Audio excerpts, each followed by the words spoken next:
You pull a wool blanket close and listen as the crackle of the hearth fades to the sound of water dripping in the cold hallways. The day's work has left your shoulders sore, yet the stillness of the castle feels more threatening than restful. In a place where even thick stone walls shiver with frost, how could anyone truly relax enough to sleep? Tonight we trace the quiet strategies people used, not only to survive the night, but also to find small measures of warmth in the bitter cold. As you draw deeper into the castle's silence, notice how its vast chambers begin to change when day finally gives way to night. Before we settle in, if you enjoy these relaxing journeys into the past, like the video and subscribe for more quiet history evenings. Let me know in the comments where you're listening from and what time it is for you. Now let's get comfortable and ease into tonight's journey. You enter the great hall as its energy begins to ebb and the shift into evening becomes clear. The voices that once filled the space now seem swallowed by the stone, leaving only thin traces of footsteps and clattering dishes. During the day, the vast room had pulsed with activity, workers crossing the floor, fires burning high, and conversations echoing against the rafters. But now the clamour is reduced to scattered sounds. The scrape of brooms over rushes, the soft percussion of wooden bowls stacked away. Each sweep reveals the chill of bare stone beneath, a reminder that the cold here is not a passing discomfort. It is always waiting. What warmth lingers in your skin from earlier hours feels fragile against the sheer size of the room. The fire, once alive with crackle and heat, lies low. A faint light flickers against the beams, yet the glow is thin, unable to resist the darkness pressing at the edges. Shadows gather more boldly than flame dares to, stretching across long benches and carved walls. You notice heat rising quickly upward, vanishing into a ceiling too high to trap it. No matter how many logs were burned, such vast enclosures were impossible to heat. Defensive walls that could hold off armies offered little defence against winter. A hand placed against the stone stings with cold, as if the walls themselves store the frost of the outside world and return it steadily, hour after hour. As the last chores unfold, sound shifts into a quieter register. The tools of labour, brooms, buckets, baskets, move more softly now. What takes their place is a low chorus not of people, but of the building itself. Wind pressing at shutters, wood creaking in the rafters, and a faint whistle slipping through arrow slits. It is not silence but substitution, one set of sounds giving way to another. Dogs that moments ago dozed by the trestle tables stir and stretch, padding across the straw to settle near the draughts, ears turned outward as though already aware that the night belongs to things beyond the walls. The deepening dark comes not as a crash but as a tide. Thin threads of blue seep from the sky into the hall, dimming it in gradual steps. Furniture seems longer, ceilings higher, and corners heavier as the light fades. Each new shade delivers subtle weight, measured not just by eyes but by the skin that senses the temperature drop with every moment since the last log burned. You feel the cold grow insistently, not through sight but through what it does to your body, how it makes you pull your cloak tighter, draw hands nearer to the dying embers, breathe more quickly when mist rises faintly at your lips. Children, so often a part of the daily rhythm, are no longer darting between tasks. Their laughter and quick steps fade early, leaving behind only the echo of memory. The busy shuffle has narrowed to simpler sounds. Servants on their final rounds, shoes clicking against stones softened by bits of straw. They sweep the remains of rushes, pluck bones from scraps scattered on the ground, and gather baskets of leftovers for disposal. Those movements, unremarkable by day, now stand out clearly against the hush. Fewer voices mean every noise carries further across the hall, amplifying the sense that time itself has slowed, stretching each action thin. At the far end, long tables rest with crumbs and carved marks still upon them, evidence of the day's work and meals. A servant idly scrapes at the wood surface, the casual gesture signalling closure rather than preparation. Drafts press against high windows until it is cold enough for breath to show in the air. A single candle flickers, its flame leaning under a steady push of wind. That tilt, fragile yet constant, shows the imbalance of power. Warmth bends, never the chill. Step outside the moment for a pause and you might hear the snow itself. It is a quieter silence, one that dulls the distant but sharpens the near. Any creak of timber or brush of straw is magnified, drawing focus to the tiniest sounds. Even the sweep of bristles across surfaces changes depending on what lies beneath them. The hollow rasp of stone, the dry whisper of rushes. These textures turn even ordinary labour into a kind of rhythm, a measure of the slow descent into night. For those working, there may be comfort in this ordered sound, a reminder that the end of tasks and the promise of rest come closer with each sweep. Heat drains steadily, yet it is not gone all at once. Hands hover above the embers, reluctant to pull away. Those seated near the hearth lean forward eagerly, while anyone on the edges of the room rises from benches that have grown too cold to linger upon. Gaps in sleeves, folds in cloaks, they all remind you that cold will find its way in wherever it can. A draught sliding along your collar makes certain of it. Nights here are not resisted fully. Instead, people endure them, bracing against the knowledge that the temperature will always drop further before it rises again. Even as the last rushes are cleared, the room holds on to fragments of light. The windows, high and narrow, allow reluctant streaks of pale glow to filter through. This stage is neither fully day nor yet night, a grey balance where every shift feels magnified. It is during these minutes that the slow progression of the castle is clearest. Against draughts and shadows, warmth surrenders piece by piece.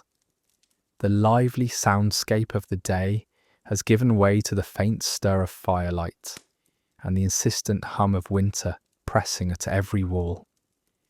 When the brooms are finally set aside and tasks concluded, the room falls into stillness. The fire is not stirred to blaze anew. Logs are spared for necessity, not comfort, which means the hearth will smoulder, conserved for the morning and kept alive under layers of ash. To waste fuel on brightness at night would upset the rhythm that sustains everyone here. Those who remain walk softly now, aware that the hall, emptied of daily clamour, has become more of a shell than a gathering place. Every movement seems to accept what follows. Darkness will come fully, and cold will set deeper. By now the hall feels less like a life stage and more like an empty vessel, holding currents of air and flickers of light. The rhythm of the day leans completely toward night, as it always has, gradual but certain, stripping away comfort until only what is essential remains. Even in this surrender, though, the memory of earlier heat clings faintly to your body.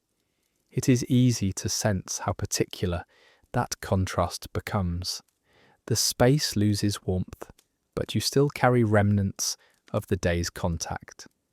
It is in that small, lingering touch upon the skin that the endurance of night begins. As night draws closer, you begin to notice what remains of the day within you. The warmth of earlier hours doesn't vanish at once. It lingers, faint but present, shaping how the cold first settles in. You remember the weak sun that touched your skin in the courtyard, and already that memory feels sharper now that the air turns colder. It is not heat you can depend upon, but it stays with you long enough to mark a gentler beginning to the evening. Moving through the castle keeps this contrast alive. Where your body once adjusted to the open air and the pale winter light, it now shifts against narrow hallways and cold stone. The memory of heat softens the first bite of chill, even if only briefly. Your senses respond to more than the actual temperature. They respond to the difference. The day leaves behind faint impressions, moments of brightness remembered more keenly as shadows lengthen around you. That balance between what lingers and what vanishes is what tells you night has arrived. Among the places you carried warmth from, none was as reliable as the kitchen. Unlike the fleeting sun, its fires burned nearly all day. Within those walls, the heat of constant cooking gave not only food but also comfort. The ovens, built of stone and fired since morning, released warmth steadily into the air, so even when the flames dimmed, the heat clung to ceilings and seeped into surfaces. This made the kitchen one of the only genuinely warm places in the entire castle. Standing there meant more than easing hunger. It meant finding a place where the body could breathe differently, where muscles unclenched in a way that stone corridors never permitted. Leaving that warmth was its own lesson.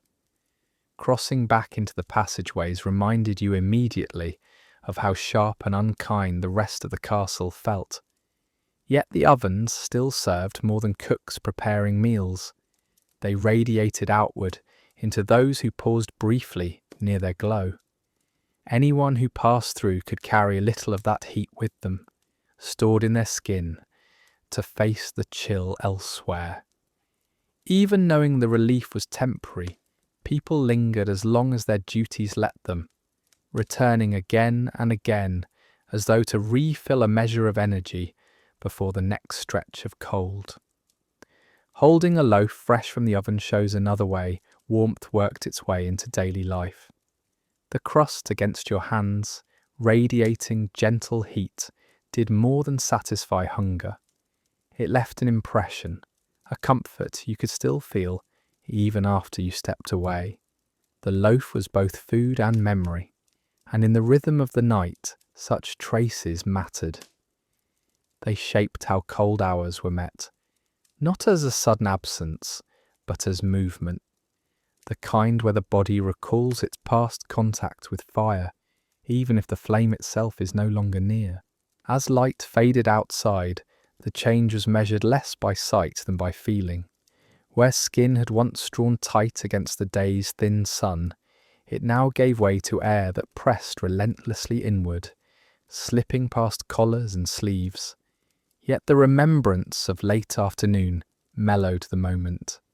Night did not drop like a weight but stretched across time, softened by the day's earlier kindness.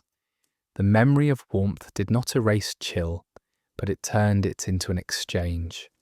Cold advancing, warmth retreating, with the body standing between both.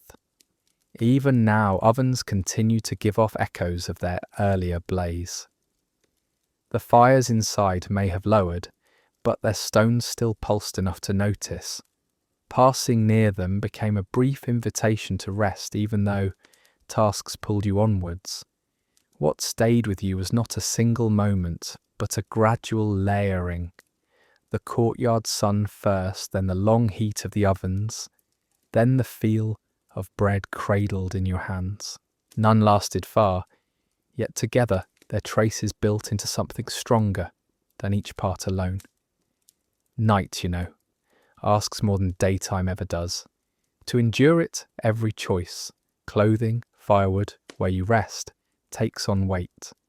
The first steps into it are shaped by what remains of the hours before.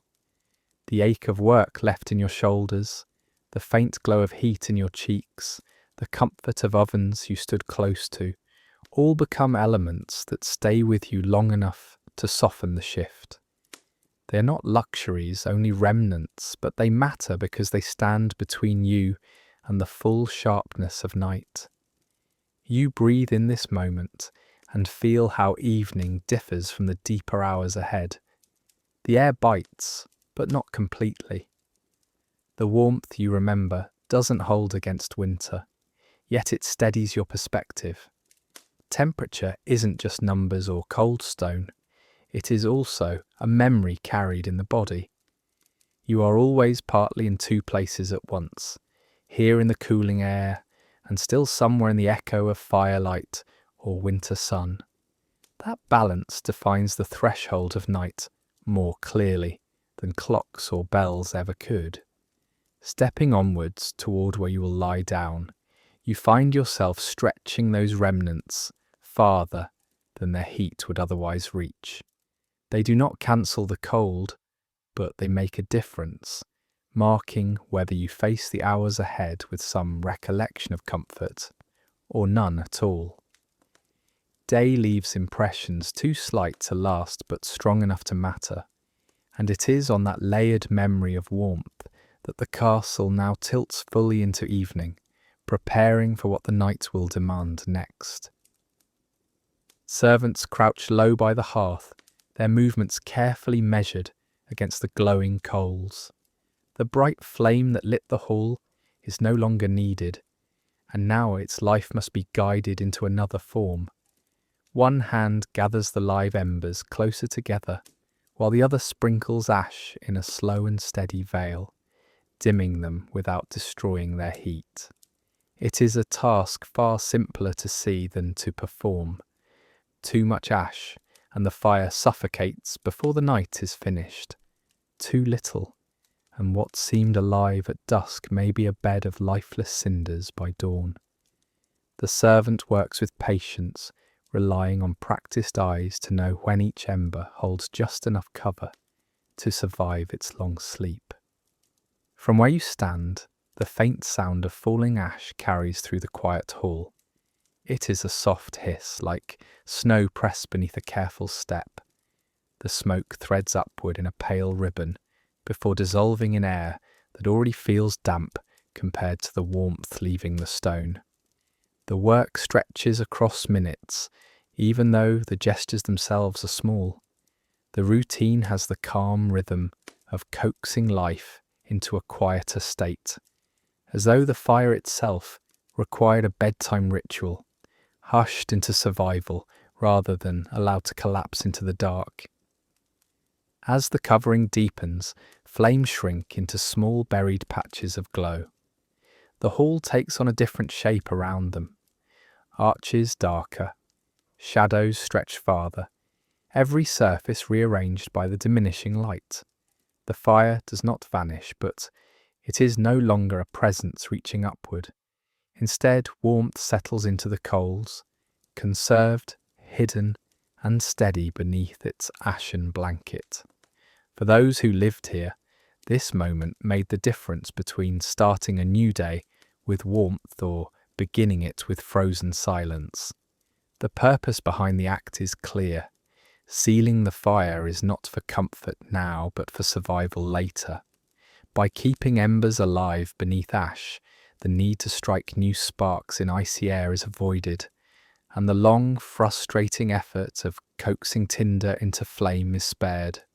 Each ember becomes what some once called a quiet insurance against frost, an invisible promise across the night. By dawn, a simple stirring will bring flame back to life, from memory rather than from nothing. In a place where hands numbed quickly and wood had to be spared, such insurance may have been the most valuable wealth in the room. When the servant pauses at last, the poker rests against the hearthstone, and the eyes linger on the mound of ash with more than habit. They confirm that what has been done is enough. Once left behind, no one will tend this fire again until morning. At once the hall accepts its changed state. Cold begins to drift quietly over the floor. The warmth that once welcomed groups of people is gone, and yet no one protests. The fire was never meant to burn through the night. Its work is tomorrow's, biding its time under grey cover.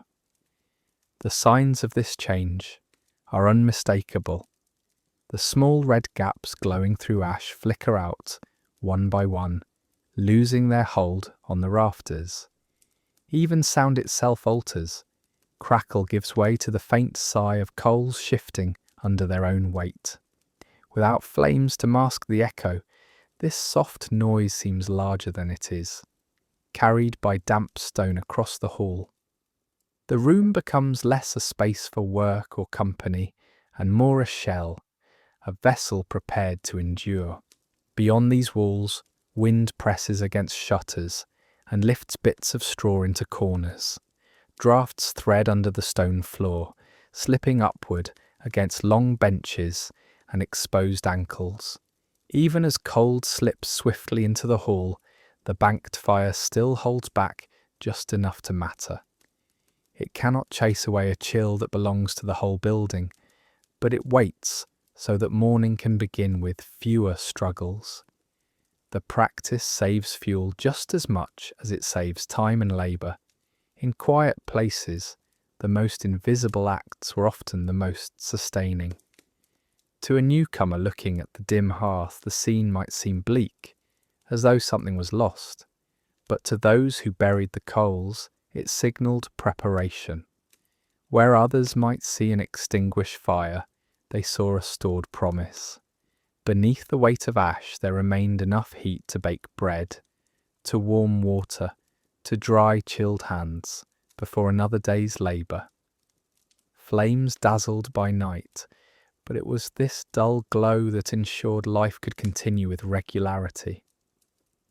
Just before leaving, the servant glances again at the surface where a faint red shines through for the last time. Then it closes over, plain grey. Nothing looks alive there, and yet you understand what lies beneath. The warmth is hidden, but it waits faithfully for the next stirring of wood and air. The fire is not dead, it has only agreed to rest. Around you, the chamber alters quickly.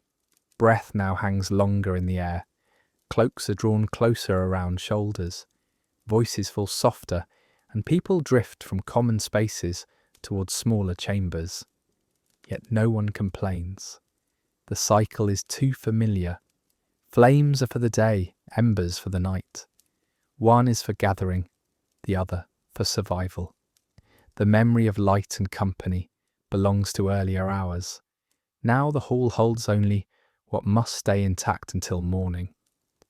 The lesson lingers as the last strands of smoke disappear into the rafters above.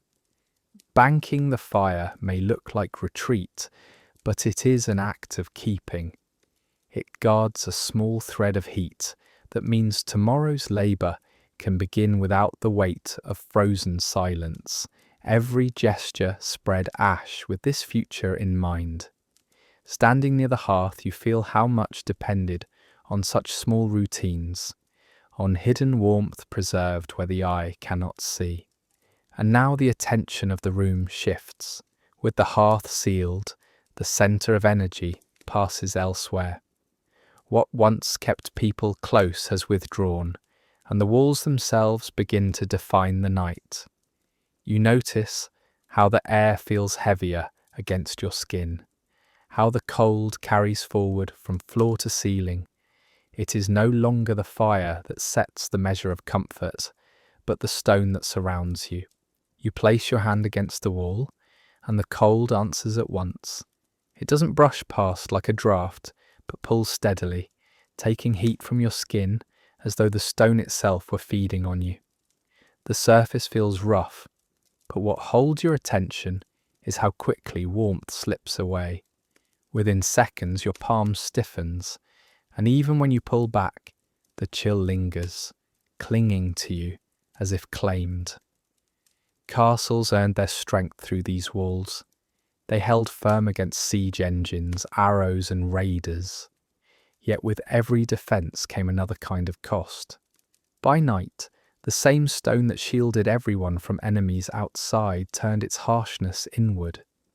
Cold absorbed during the day pressed into the chambers. Long after dark, it curled into bedding, into wooden frames, and into the bones of the elderly, who could not shake shivers once they began.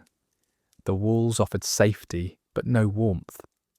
What made it worse was dampness, and dampness here was constant. Many castles rose on marshy lowlands, facing rivers or ponds that never fully dried.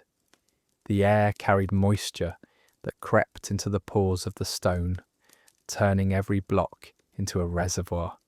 So when you touched the wall, you didn't only feel cold, you felt water locked into it, seeping out in a faint mist that filled the room. Blankets caught the moisture, clung heavily, and never seemed fully dry. This was the kind of chill that people feared most, not because it howled like a storm, but because it entered the body quietly, working its way into lungs and joints. Modern cold, with our insulation and heating, is nothing compared to the bone-deep, damp chill of a medieval castle in December. To sleep beside such walls guaranteed discomfort. Lay a bed against one, and through the night it stole whatever warmth the body released. Children curled close to them woke often, restless and sore from the icy seepage that no layers of wool could fully withstand. Even the nobility, with their raised wooden bed frames and carved headboards, found no true escape. Curtains hung around a bed gave the illusion of shelter, but if the fabric brushed a wall, cold crept past instantly, running through thin wood and heavy cloth alike. The assault was not loud, but it was steady, inch by inch, until breath quickened and muscles shook. For some relief, thick tapestries were hung across walls. Many were woven with bright colours, and scenes of hunts or saints meant to impress guests during the day. However, their real work came at night. Behind those images, the woolen weight dulled the edges of draughts that searched through mortar gaps. Yet even tapestries betrayed the secret. As you passed through a hall carrying a candle, you might notice the hems swaying ever so slightly. They moved not from your breath or footsteps, but from the wind seeping right through the stone. People could actually see the cloth shift, pushed by air that should have been locked outside. The tapestry softened the blow of draughts, but could never erase them. Crossing a chamber like this at midnight means every sense is reminded of the conditions. The candle sputtered as it caught the faint air currents. The wall hangings bent and trembled, outlining invisible leaks in the stone itself. To us, pieces of cloth might seem too fragile to matter, yet within the castle, they mattered greatly. Even a single layer between stone and skin meant the difference between enduring a long shiver and finding manageable sleep. Still, nothing fully blocked the reality of stone that drank heat without end.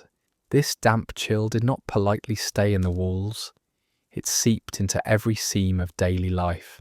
Straw mattresses absorbed moisture and gave it back in a clammy press against the body. Windows beaded with droplets that traced down into grooves of framing stone. Clothes left near walls overnight carried morning dampness in their folds, making the first hours after waking feel heavier. Here security was never free. Stone kept enemies distant, but let the cold settle close, always stronger than comfort. It's difficult for us to imagine. Modern houses trap warmth, spreading it evenly, so the walls themselves feel pleasant to touch. In a castle, warmth didn't spread. It lived only near the hearth. The moment you stepped away, the air grew harsh again. Fires tried to beat back the cold, but against those walls they faltered. Heat soaked quickly into the stone like water disappearing into the earth. The structure endured every flame without change, patient, immovable, and unyielding. This is why beds were never placed right on the floor. Elevation meant survival. Frame and mattress pushed upward, away from drafts that slid along stone slabs. Curtains wrapped tight around frames, creating small chambers inside larger, merciless ones. People learned to pull away from edges, curling inward at night to avoid the wall's reach. Gaps were covered, corners sealed, and yet the cold always found openings. The walls framed every night, but no one leaned against them once darkness settled. To do so was to invite the ache that lingered far past morning. And still, for all their cruelty, these walls endured as symbols of strength. They stood unmoving for centuries, their bulk keeping whole households safe from enemy attack. By daylight, they assured stability. By winter nights, they exacted a toll. Each family within adapted with habit and patience, using cloth, fires, and countless small adjustments to soften the punishment. The very thickness that stopped armies guaranteed that personal comfort was always partial, never whole. Touching the wall again after all of this feels different. Beneath your hand is the truth of the castle, its power and its burden bound together. These stones recorded both survival and struggle. They gave their inhabitants long-term safety, but never offered ease. Secure against arrows and fire, vulnerable to dampness and cold. That was their nature. And there, at the coldest point of night, you know the one certainty in these walls is not warmth, but cold that endures until morning. Which is why, when evening settled fully, people sought not relief from the walls, but distance from them. They turned instead to what they could shape more directly. Their beds, layered and lifted carefully, arranged with whatever fabrics and furs they could spare. If stone promised discomfort, then it was in the bed that survival could be negotiated, one fold of cloth at a time. Servants move with quiet efficiency, gathering fabrics and tools that will shape the night's rest. This is the moment when the bed must be prepared, not for luxury, but as a defence against the cold that the chamber walls cannot resist. The frame, standing a few feet above the flagstone floor, already tells its own story of necessity. Raised high, it pushes the sleeper above the coldest air, which sinks to the ground and lingers there like an unseen layer of frost. Even a difference of just a few degrees could matter when the air beyond the covers edged toward freezing. The wooden base creaks as ropes are pulled, stretched tightly across the frame. These ropes needed constant care, tightened again and again, so the bed holds firm and doesn't sag. It is from this nightly task that the phrase "sleep tight" still lingers with us, a reminder that even the act of lying down was preceded by patient maintenance. On top of this frame rests the mattress, its contents a clear measure of wealth. For many, straw or wool packed into coarse ticking was the best they could hope for. Here, however, down and feathers give the bed its shape. The filling shifts to the body, softening edges and creating insulation that shields against rising cold air from the floor. More than comfort, this was an investment in warmth, one that could mean health rather than weakness during the long winter. To own such a mattress meant privilege. The cost of a feather bed often exceeded a year's wages for a labourer. The staggering price underlines what lay between those who endured bitter nights and those who could soften them. The mattress may feel decadent in its softness, but in truth, it was a costly shield against the castle's unrelenting chill. The layering of blankets came next, and each was chosen with intention. The base layer, linen if it could be afforded, lay smooth against the skin, giving a cool but clean surface that marked the difference between wealth and necessity. Above it came wool, thick and coarse, spun with fibres strong enough to trap air in tight pockets. These were the working layers, heavy enough to weigh the restless still. Fur followed, placed with its soft side inward, so that body heat was reflected rather than escaping outward. Sheepskin was common, though wealthier homes added richer furs where they could. Layer after layer, the bed became a system of captured warmth, each addition a barrier between the sleeper and the cold creeping from stone. At the bottom of the bed, a smaller act ensured comfort across the long hours.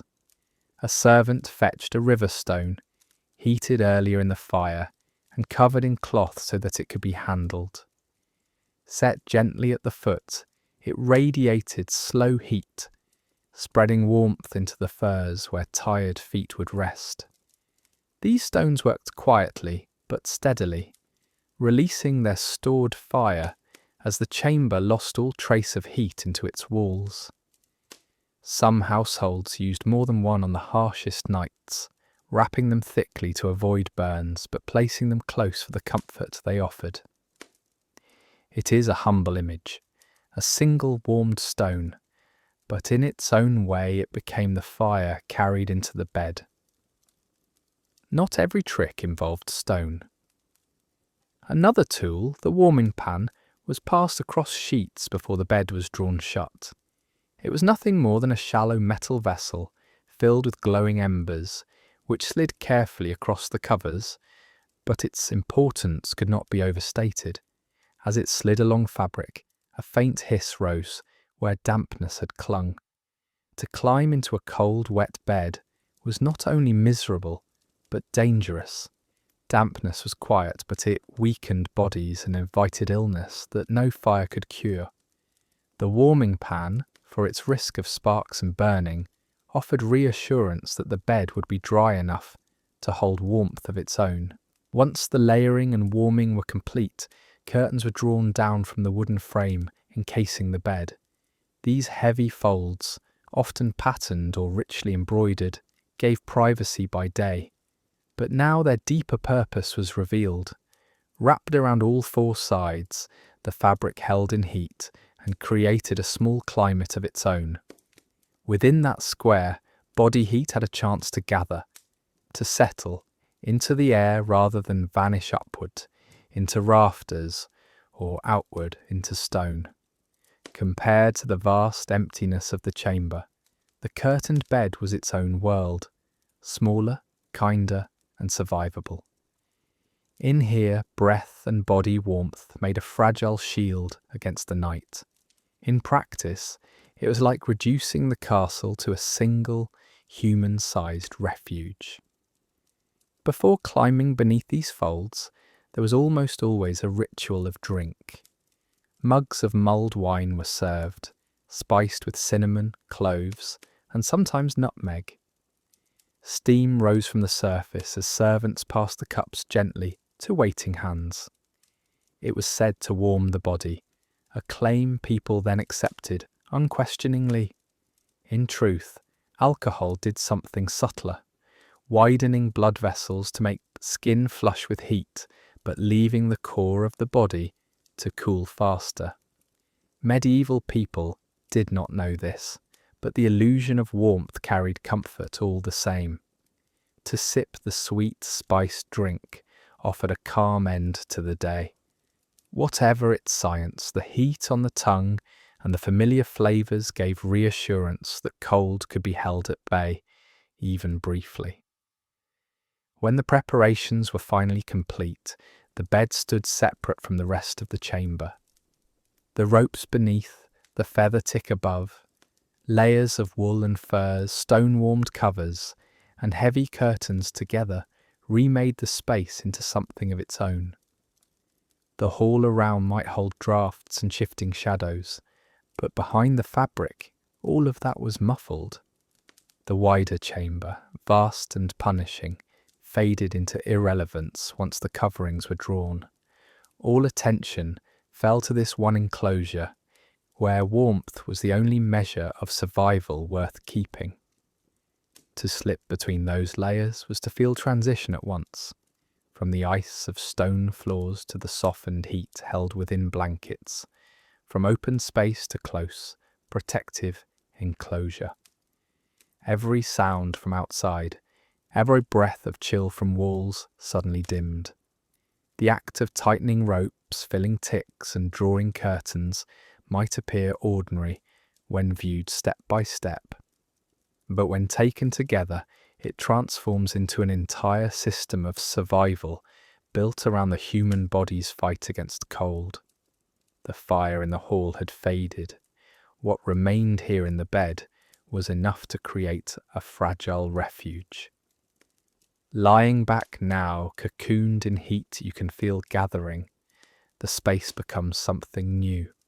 The curtains breathe faintly with your movements. The weight of fur holds you still. Layers respond to your presence and gradually take on the warmth of your skin.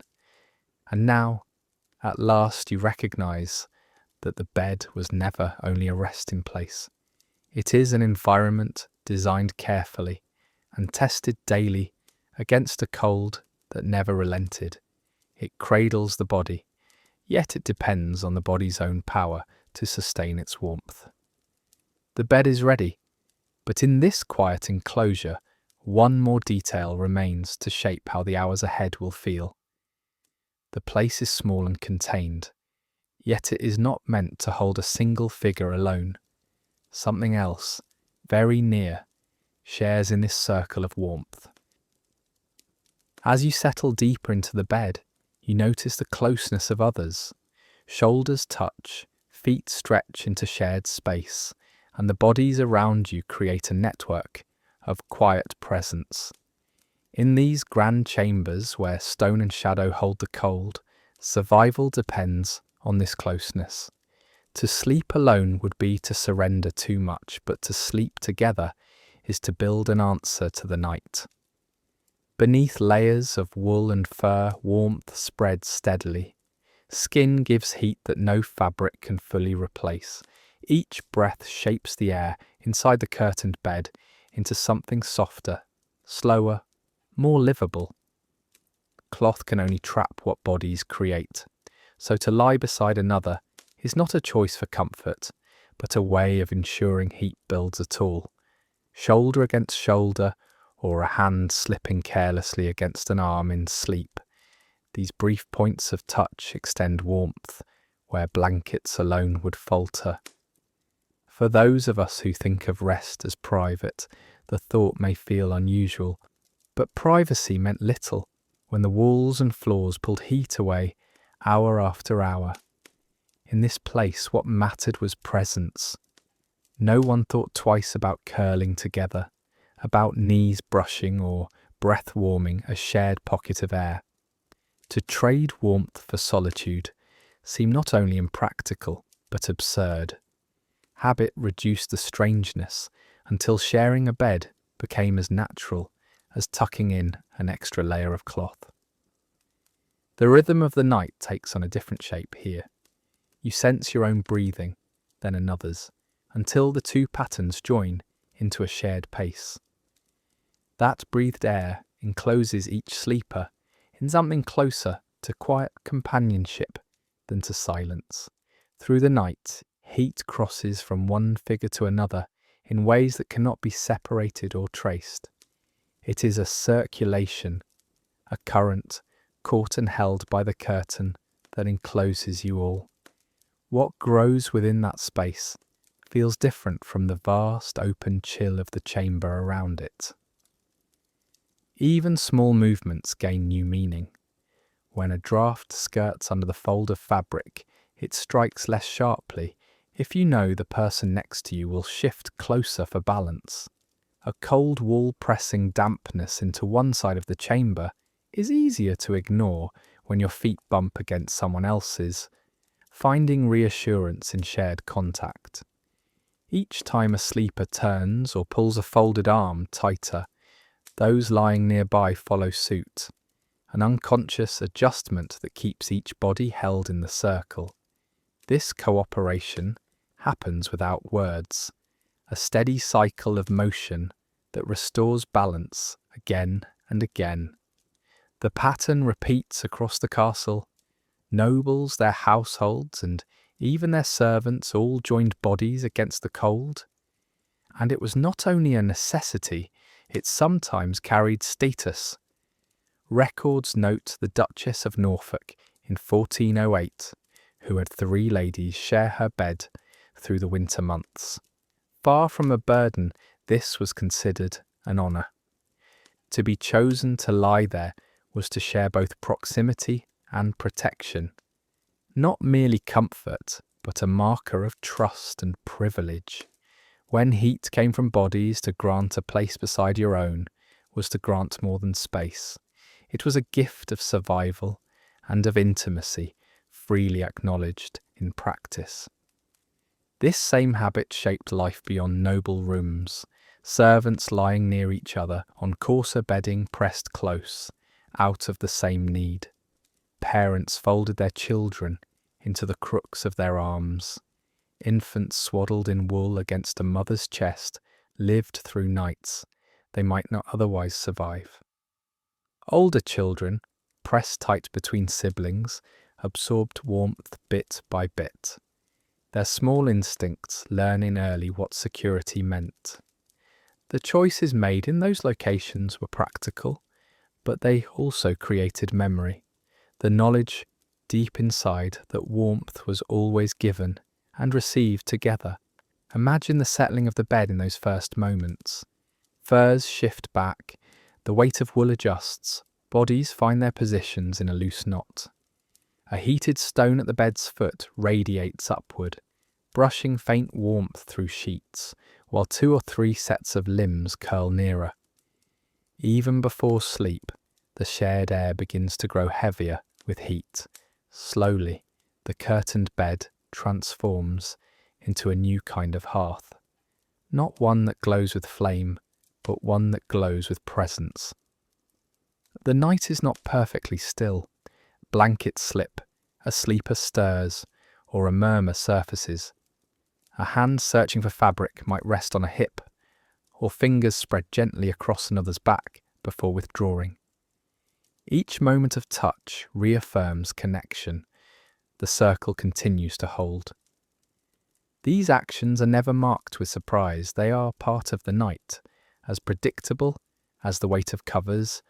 Cold is constant, but nothing in it is endured alone when the bed works as a whole. The sharing of warmth also reshaped trust. To close your eyes beside another was to let one's guard fall away. There was no hiding from the proximity, no barrier that divided rank or station. Master or servant, noble or child, the body's warmth cared little for these boundaries. A servant's presence in a bed might surprise us now, but at the time, the survival of the household hinged upon the willingness to sleep close. The curtain enclosed a space where titles shifted, and what endured was simply the need to hold off the cold until morning. Children raised within this rhythm learn to expect a bed filled with touch. A brother's arm crossed against them meant no freezing joints by dawn. The pull of an aunt or mother meant sleep could continue, even as draughts gathered outside. To those young minds, the practice was less a lesson than a normal routine. What mattered was survival, and later memory recalled only the habit, not the strangeness. Whole generations understood sleep not as solitary, but communal, a place where warmth was made from sharing. Morning lifted the curtain back onto harsher air. Frost swirled visible in breath, Thin currents moved freely again, and the body readjusted to the openness of the hall. Yet faint warmth clung a while longer to the bedclothes, proof of what shared sleep had built through the night. 3, 4, sometimes more. That circle created more than a temporary solution. It created a reminder that against walls heavy with chill, people were never entirely alone. This was the quiet bargain of winter in a castle. Warmth existed only by joining it together. Solitary rest belonged to ideas of later centuries, where fires and insulation filled the gaps. Here, each hand that brushed another during the night was part of a system, one tested and lived daily. Those who shared the night made it possible to rise and live another morning within the stone. And beyond these noble beds, the same need carried on in every corner of the household. Sleep was shared wherever bodies gathered, and stone leached the day's little warmth away. Not every surface held feather ticks or fine furs. Elsewhere in the castle, rest shaped itself around simpler spaces, and the act of finding warmth with others remained much the same. The kitchen becomes its own kind of refuge once the day's labour is finished. Where the great hall has emptied into silence and chill, here there is still a memory of fire. Stone ovens, hot from hours of baking bread or simmering soups, release a slow pulse of warmth that seeps into the air. Servants, worn down by chopping, carrying, cleaning, and stirring, understand this better than anyone. Their work leaves them little strength, but when the tasks are finally done, they don't drift into the colder corners of the castle. Instead, they gather in the kitchen, laying straw along the stone floor, choosing corners close to the ovens, where even faint heat is worth more than softness. The bedding itself is sparse. Straw sacks or loose reeds are packed into rough fabric, making an uneven cushion that crunches and scratches with each shift of weight. The sound is sharp, nothing like the hush of feather mattresses above stairs. Yet against the ache of stone floors and a night that presses cold into every surface, the servants accept this. What matters most is the spot chosen. Each inch closer to the ovens carries more comfort, and everyone knows which stretch of floor is most coveted. Those few spaces near the oven wall can mean the difference between waking sore but warm and waking half frozen. Such value was well known, so much so that a good sleeping place became part of what people thought about when considering marriage. A position near the kitchen's steady heat offered security against long winters, proof that survival was tied not only to work but also to where one could lie down. That scarcity made competition real. Stories travelled among households of the lengths people would go to keep their place. One might warn, "Martin will break your fingers if you take his spot. He's been sleeping there since before you were born." Such warnings were not exaggerations. A position close to the ovens could mean warmth enough to sleep through the night, while a place too close to a draught might leave someone ill. This nightly bargaining over space was not polite. It could be tense, even fierce, because everyone understood how much depended on it. These corners were never set up like orderly dormitories. There were no proper servant barracks with rows of neat beds. Instead, the kitchen floor itself became the sleeping chamber, with pallets laid down wherever there was room and no one to sweep them away. At times, half a dozen figures huddled in overlapping knots, some on straw-filled sacks, others on nothing more than bundled cloaks or rough blankets. They brought as much of their world with them as they could. Pitchers of water tucked aside, cloaks folded twice, even shoes kept close at hand. Some never took their shoes off at all, sleeping in them through the night. Good shoes were valuable, and not only because they kept feet warm. Tying them to a belt or keeping them under one's weight was as much protection against theft as against frost. For servants whose possessions were few, sleeping in shoes was simply common sense. As people settled, the noise of the day softened but didn't vanish. The straw rustled like dry leaves. Someone coughed from smoke lodged in their lungs after hours near open flames. Another complained about the chill creeping under the kitchen door whenever the wind pressed against it. Voices stayed low, reduced to murmurs that judged the air, one pointing out the warmest stretch by the oven wall, another shifting to avoid air seeping from shaded cracks between stone and frame. The choices resembled a puzzle repeated every night. How close to press against the heat? How far to avoid drafts? How best to curl against another to make up for what's lacking in bedding? The coverings were never enough. What scraps of wool or cloth servants used bore stains from work and smoke, often coarse and thin. Cloaks, still smelling of kitchens, doubled as blankets. When there were not enough bodies bridged the gap. Straw pallets touched close, merging into one another until sleeping figures curled together. Shoulders pressed, knees bent into backs, arms wrapped where they found space. This closeness formed patterns shaped through habit, tested and adjusted until everyone could bear the night. Comfort was not in cloth but in touch, the right balance of shared heat, enough to keep the deeper cold at the edge. Even in rest, the kitchen breathed its labour. Smells of flour and broth hung thick in the air, faint but steady. Grease clung to timbers, and the scent of crusts cooling still lingered in corners. Though these smells might have gone unnoticed while work was busiest, at night they became tied to safety. To breathe them in while settling against a warm wall was relief, proof that the ovens had done their work, and that the room promised just enough heat to carry people through until morning. At first voices carried lightly, weaving scraps of stories or quick laughter about who claimed the warmest place. Teasing softened tiredness, but it couldn't last. One by one the murmurs dropped away, replaced by the steady rhythm of breathing.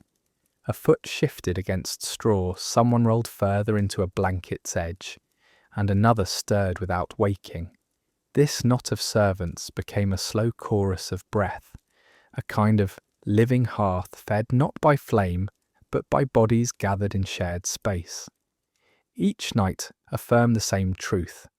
Position carried weight. The kitchen was not equal ground, but its lessons were plain. Those who found warmth through closeness endured. Those left at the edge by draughts learned how harsh the night could be. Even without a lavish bed, survival meant arranging, adjusting, giving, and taking warmth together. The ovens offered heat, but only for those close enough to claim it, and so the positions near them became as much a resource as bread or broth itself. In the darkest hours, the difference became most visible. If you woke suddenly, you would see the kitchen's faint glow, outlined in oven stones, coals hidden but not yet dead. Around you, figures shifted. A soft snore carried over the straw. Someone muttered in their sleep, and another pulled their cloak tighter around their shoulders. It was not silence, but it was steady, and each sound reminded you that the group slept in unison.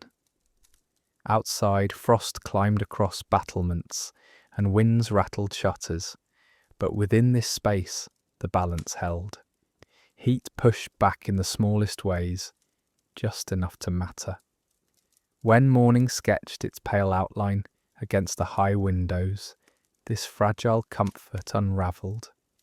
The draught pulled sharper across the floor, waking those closest to it first. Straw crackled louder as bodies sat up, stretching limbs stiff from hard sleeping ground. Shoes were laced and cloaks adjusted, each person checking quickly that what little they owned was still in reach. Then the first wood was broken and fed into the oven, returning the kitchen once again to its daytime rhythm. Labour resumed where rest had ended, and those hours spent close by the ovens vanished into smoke and heat. Night by the kitchen fire gave servants what they needed most, a way to outlast cold stone walls without featherbeds or furred canopies. Proximity replaced privilege, and what mattered was not what one owned, but where one slept and who slept beside you. Yet comfort was never universal here. While the servants in the kitchen found imperfect refuge, others fulfilled duties that allowed no such warmth, holding stations where frost was not only a threat, but the very ground beneath their feet. Not everyone spends the night pressed close to others. Some must remain apart, standing where walls meet sky, pacing along the ramparts, while the rest of the castle sinks into heavy sleep. The watch on the walls is not softened by shared warmth or crowded kitchens. Their task lies in the open air, where the wind blows in with full strength and frost builds its claim hour after hour. The men up here follow a pattern locals call the watchman's walk. It is constant motion, shifting weight from foot to foot, stamping boots against frozen stone, and every so often swinging arms hard against their sides. Movement keeps them alive. To stop is to let the cold wind ground. Beneath their soles frost glazes the walkway, thin but stubborn, and each impact of leather sounds aloud in the stillness. On nights without wind, the rhythm echoes, boots scrape, thump, like a hollow drum rolling back into the chambers below. This sound reassures those sleeping inside, a reminder that eyes remain open above. Stone, the ancient defender of the castle, here becomes an adversary. Leaning against a wall only deepens the chill, sucking warmth through cloak and skin until the ache seeps into joints. The men know from experience not to linger against its surface. They keep to pacing, circling towers, pausing only long enough to flex stiff fingers inside damp gloves. Contact with the battlements never offers comfort. It offers another layer of cold. Time stretches differently with such work. Most nights pass without incident, yet every moment requires readiness. Eyes sweep in emptiness of field or forest, waiting for signs that seldom come. The mind strains to stay alert as shadows twitch, some from swaying branches, some only from the tricks of half-light. A guard learns to convince himself that vigilance matters, even when the hours drag endlessly. To stop scanning the horizon, to let drowsiness yawn in, is to risk everyone asleep behind the gates. Below, the castle flickers faintly with hints of life. A square of glow where embers refuse to die, a blurred outline of light slipping through heavy cloth curtains. These shapes shine like unreachable stars to those pacing above. They belong to another world. To look down from the wall is to feel the separation sharpen, not just from warmth, but from humanity itself. Guards exist between two extremes, stone underfoot and sky wide open above, suspended in an expanse of dark where no heat ever lingers. The body pays dearly for hours in this exposure. Boots damp with sweat stiffen quickly, socks inside turning to icy cloth. Men remove footwear briefly, stomping toes or shaking feet before lacing tightly again. Cloaks whip against the air, hoods pulled so low they narrow vision into narrow tunnels. Breath escapes in pale bursts, frost collecting in cloth across their mouths and freezing there at once. These crystals crack when touched, a small but clear sign of how merciless the night is. Each line of ice across scarves or beards is evidence of survival, one breath at a time. Practical tricks passed down through generations become vital. Some guards speak of rubbing their ears hard whenever feeling dull to prevent scars or worse. Others instruct never to stop moving for more than minutes. Stories are told as lessons. Edwin's grandfather lost 3 toes and part of his ear to frostbite during a winter watch. The men called him Notch for the rest of his life. The memory lingered not only as a cruel nickname, but as a warning. Pause too long, and the night will not hesitate to take pieces of you. Dangers are known so well, they become rules. The real danger, Edwin once warned younger watchmen, isn't when you feel cold. It's when you stop feeling it. That means death is on its way. Guards watch one another for early signs of frost sleep. A companion who grows too quiet, who nods as if drowsy, who stops shivering and insists he feels warm. That false warmth means the body has given up its fight. Such knowledge is called practical wisdom, shared plainly because lives rested upon it. To resist the creeping numbness, men clung to anything that delivered warmth inside. By torchlight, they sometimes passed cups of heated drink between shifts. Ale laced with pepper or ginger was common for those who could afford it, while others mixed hot water with vinegar and honey. A few swore by mustard seed steeped in wine to quicken heat in the chest. The mixtures burned the tongue, even stung the throat, but their heat seemed to brighten blood for a little longer. These drinks were not luxuries, they were tools as vital as boots and cloaks.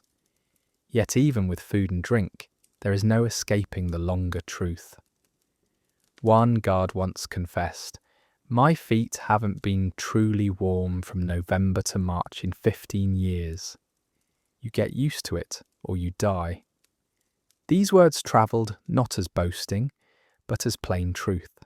Nights here shaped the body, until numbness became a second skin, an ache muted only by endurance.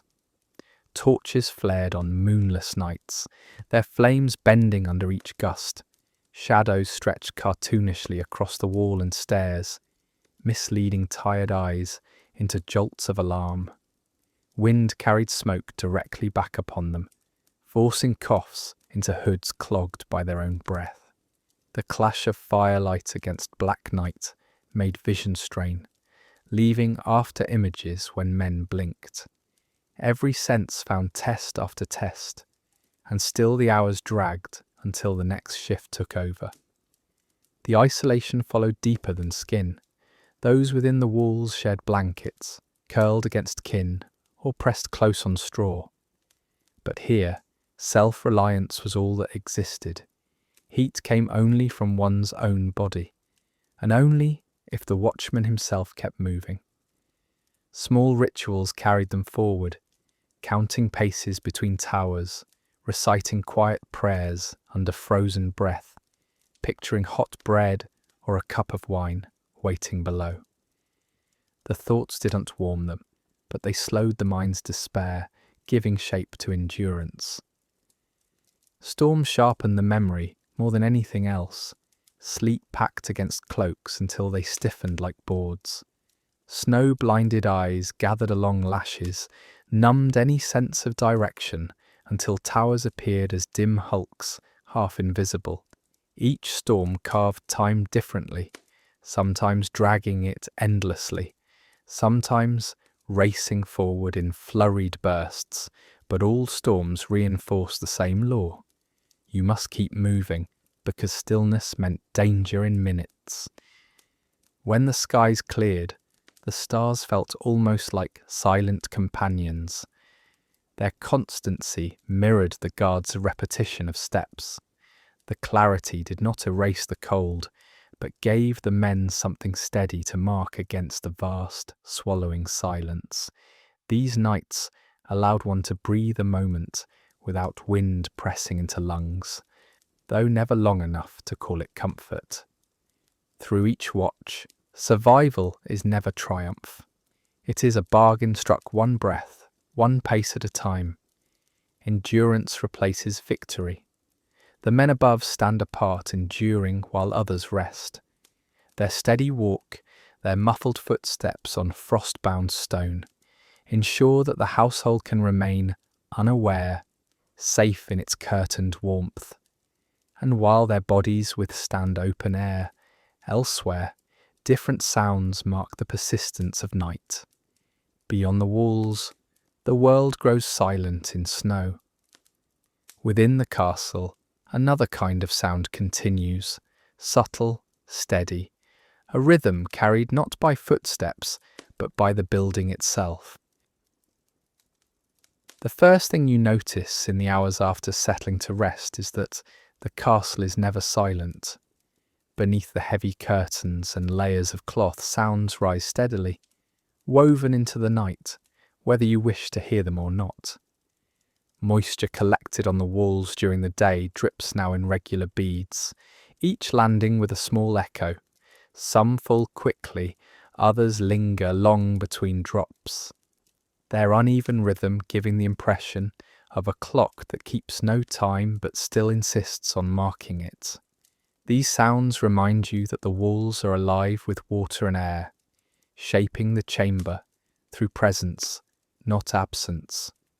Above, the beams groan in the ceiling. They do not crack as if breaking, but stretch and shift like joints stiffening in the cold. The roof presses weight against them, and they answer in low murmurs that ripple through the air.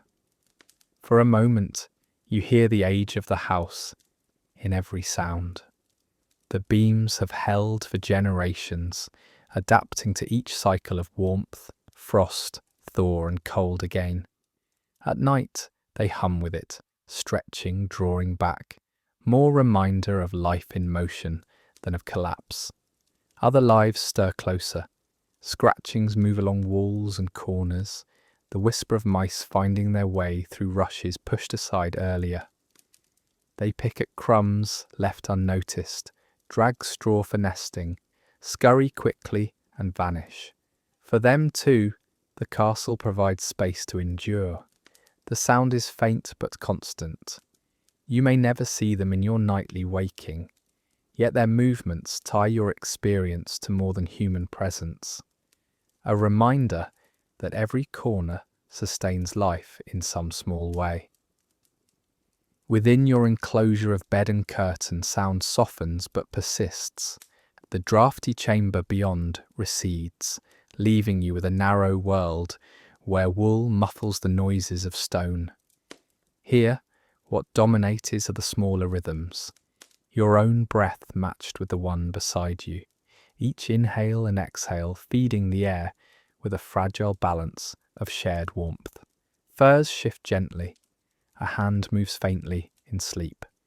These sounds draw you closer to the sense that night is not empty, but full of muted life.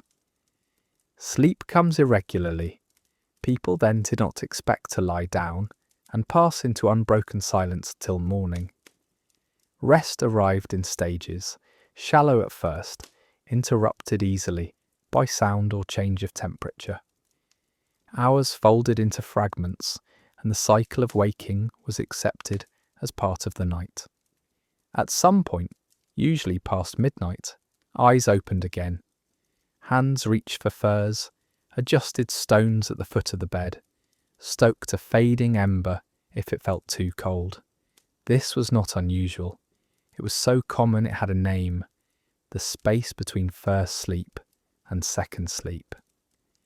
First sleep carried you into midnight. Then after an hour or two awake, second sleep began, carrying you through to dawn. This biphasic rhythm was not a sign of poor rest, but proof of adjustment to the environment. In freezing castles, that waking period had survival value.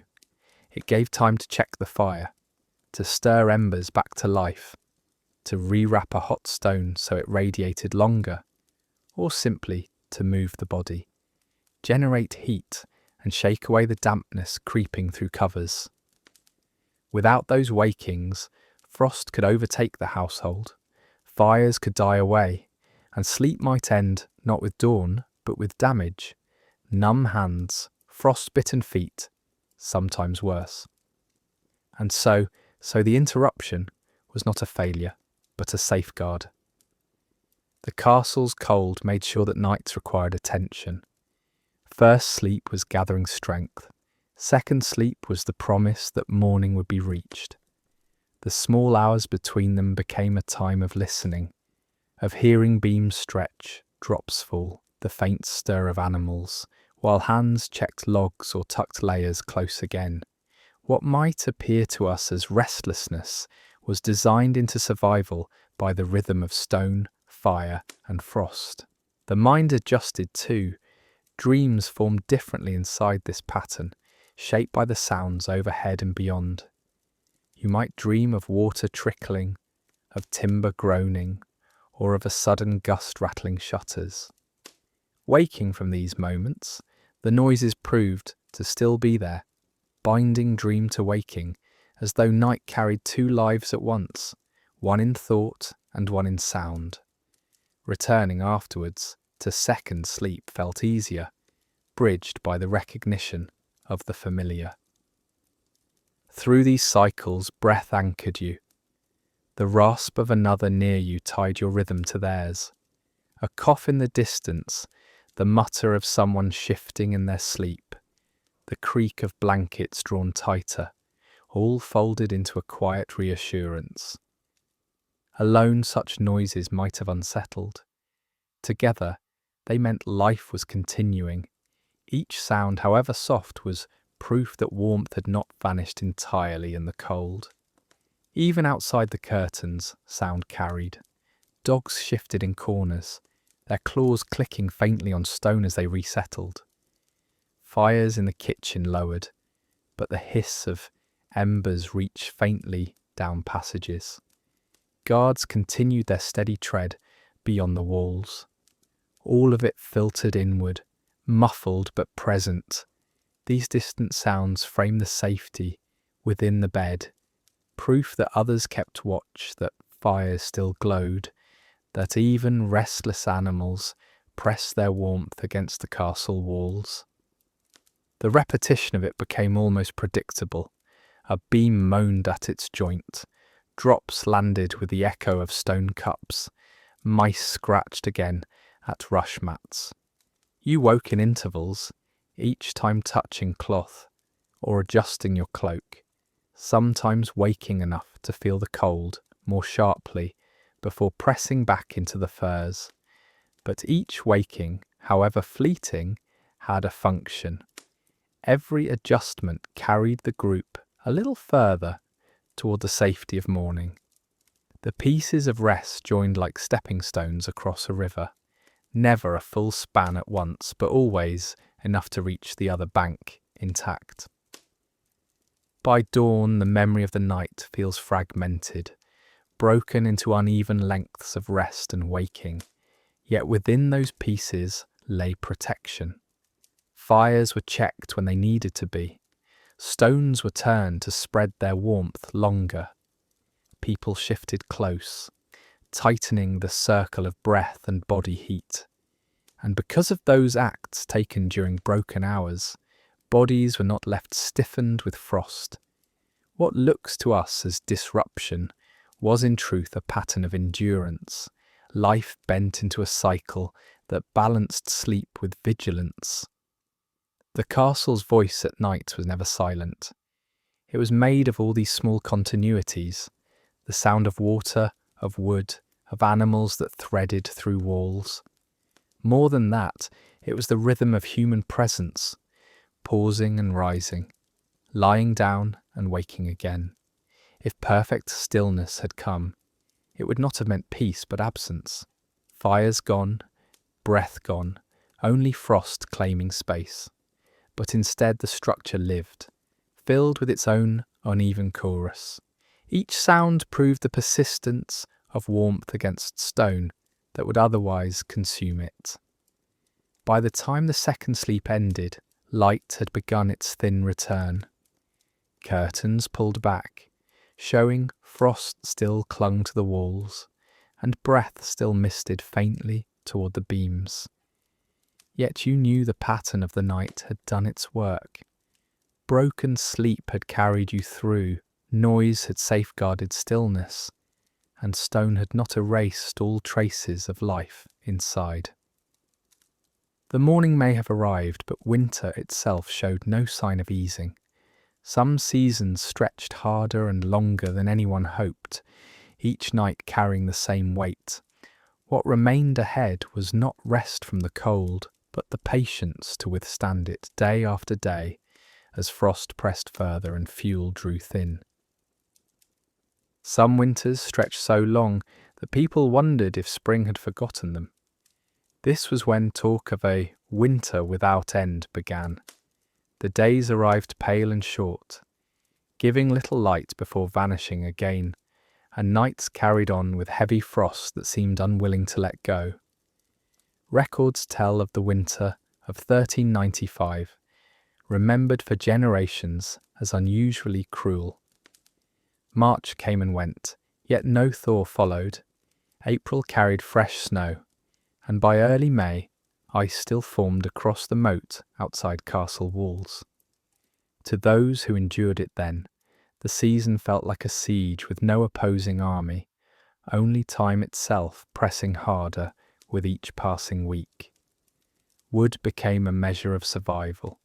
What once stacked proudly in courtyards began shrinking until each log chosen carried unease along with heat. Fires that had once been fed freely were restricted. Nursed carefully, as flames dwindled low, people carried wood with pause, laying each piece deliberately, as though weighing its future worth before surrendering it to flame. And when piles grew bare in the harshest years, furniture gave way. First went the old trestle tables in the feast hall. Then the benches were pulled from their usual place. By March, entire households tore apart wardrobes and chests that had stood for generations. One account tells of Lady Anne weeping as servants cut her grandmother's wedding chest, twice into firewood, the great oak splintering under the axe. To lose it meant warmth for a few more nights, but it also meant that memory and heritage were burned along with the wood. Survival required these sacrifices, yet each act left behind a mark of mourning, too. Food, when brought out from storage, fared no better. Vegetables that should have lasted the season froze through and cracked when struck by knives. Meat salted for preservation stiffened so hard it needed pounding before cooking. Water, unwatched, froze solid in jars and barrels overnight. Servants began tucking jugs beside fires in the evening, layering them with cloth as though giving the task to an extra member of the household. By morning, water that was left unguarded had frozen thick and useless, unbreakable without tools. Meals too shifted under this strain. Broths were thin, portions halved, soups made to stretch far beyond their strength.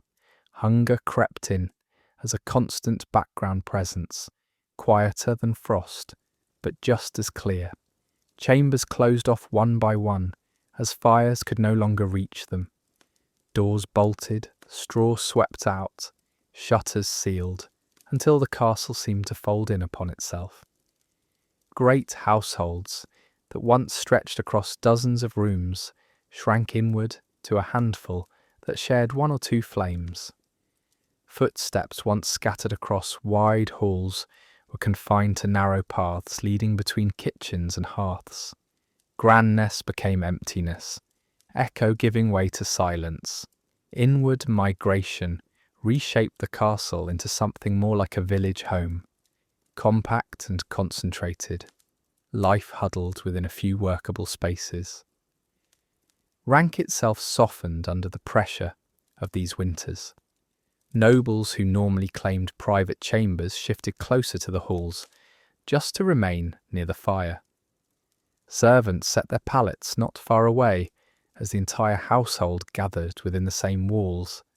At night, a chorus of breathing carried through the enclosed air. Murmured voices mixed, high and low, lord and servant, each woven indistinctly into the same communal rest. The distance that titles demanded during feasting or ceremony dissolved quietly in frost. Necessity did not ask, it forced.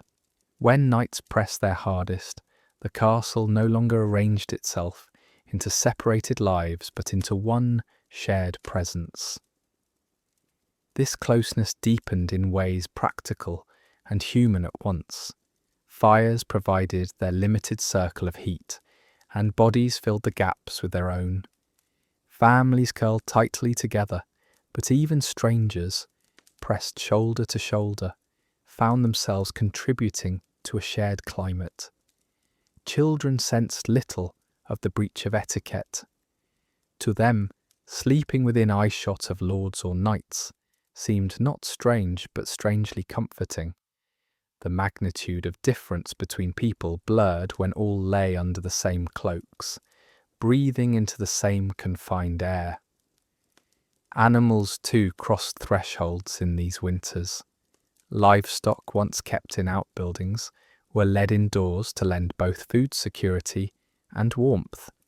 Their presence transformed the castle. Cows shifted heavily on straw. Sheep penned along walls bleated softly. Pigs rooted faintly for scraps, and chickens flapped to roost on makeshift beams. The air changed, richer with smells of hay and animal musk, but with it came heat no log could equal. A single cow, after all, gave off almost the strength of a 1 kilowatt heater, its breath and body producing warmth equal to hours of labour by the fire. Gathered together with people, the hall became part barn, part fortress, its climate sustained as much by bodies as by stone. Imagine lying down at night to those sounds, human murmurs softening into sleep met by the heavy sigh of cattle bedding down, hooves scraping ever so slightly, feathers shifting overhead. Furs no longer carried only the smell of wool and smoke, but also the musk of beasts sharing the same air. Survival erased the distinction between separate worlds, human and animal, until both stood together against the frost. Within those walls, the household became something singular, bound by need rather than choice. The atmosphere in the harshest winters turned heavy, with daylight failing to provide relief. Hours of pale sun passed quickly into cold gloom. Trips outside were avoided when possible. Markets were delayed and journeys were postponed. Work slowed, fingers stiffened, and the air in the hall seemed to make every movement cost more. Conversation filled the gaps, stories unspooled slowly, not simply as entertainment but as a way to ease long hours, where cold pressed too strongly into silence. Around one fire or another, the telling of tales was as near a defence as any log put into the embers. As endurance stretched near its edge, people leaned further into one another. Sparks and embers mattered as much as cooperation. Coals were split carefully, carried from room to room, so that no one portion of the household ever failed. Torches, once bright, burned sparingly.